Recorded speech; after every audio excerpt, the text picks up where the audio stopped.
Hey guys, this is Jamie, and this is my story for Module 5. I can't get my camera to work, so hopefully you can hear my voice. I don't know why you can't see my face. I'm doing the same thing I've always done, and it's not seeming to work. So let's start with who are we? My school district is 428 Great Bend, Kansas. We have approximately 15,000 people.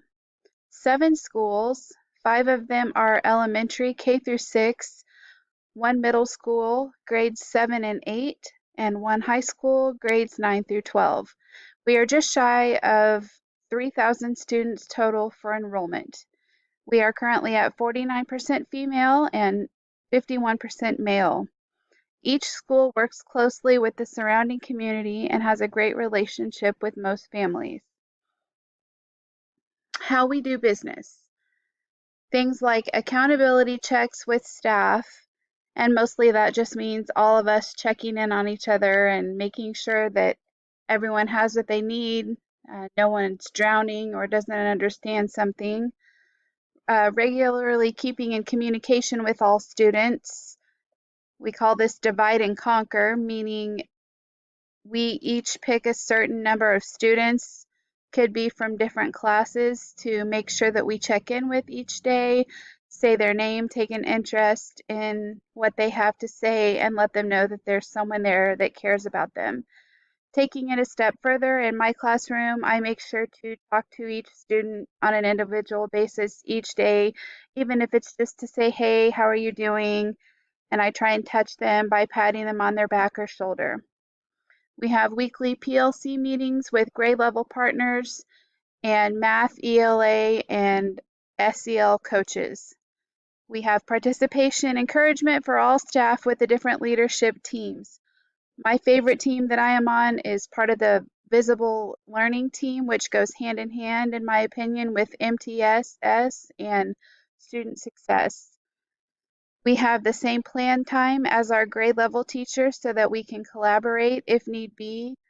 For benchmarking, we use FastBridge, and also for progress monitoring. This is new this year, haven't learned much about it yet. We had been using Aimsweb, but we feel that FastBridge does a better job giving us what we need and giving the students what they need. And then we store this information in EduClimber to keep track of data across several years time span, as long as they are a student at 428. Where are we now? We just finished gathering data from FastBridge for math and ELA. This was very different than Aimsweb. It was nice in the fact that almost all tests were on the computer, except one paper pencil test, which I did not care for because the problems were so difficult and it actually made a few of my students cry. I'm hoping it's just because it was so new and just something that they weren't aware of and hadn't expected. And I'm hoping that as time goes on, they'll get more used to it like they did with the Aimsweb and understand that this is just a check to see how they're doing and what they need. So we met at the end of last week to sort students into our MTSS groups, our multi-tiered system of support. That consists of tiers 1, 2, or 3.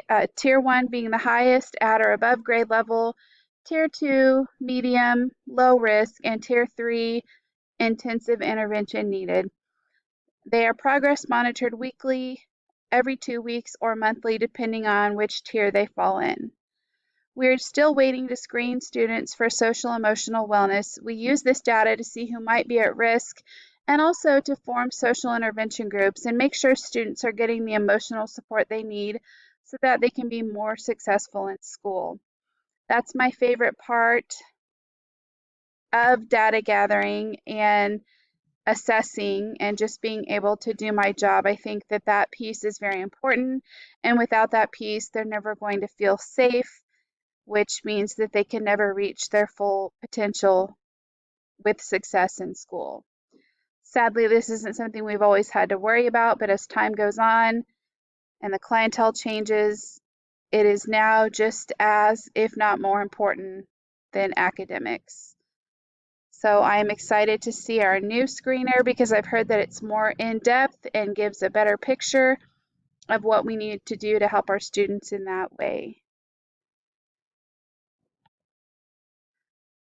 Okay, why do we exist? I believe that we are all here for the same reason. We care about our students. I can say this with confidence because I can see evidence of it every day with all of our staff. The ones that don't care don't last long. Caring for this many kids requires something special in your heart, and I think that's just love. I don't think just anyone can do the job that we do. I think you have to love kids and you have to care. I don't think it's a job that you can fake. Where do we want to be? Of course, we would love for all students to be performing at grade level, and I have seen progress even with Ames Web in the last few years and the intervention lessons that I have to teach as a fifth grader. There are certain things that I don't have to do anymore because they are all closer to grade level than when we first started. We would also hope that they would become contributing members of the community or of a community somewhere, and we always want them to be safe and successful. Because of the location of our school, we have more lockdowns than any of the other schools. We practice hard and soft lockdown drills. Most of our lockdowns are soft. We live by the Center for our building is located next to the Center for Counseling, and sometimes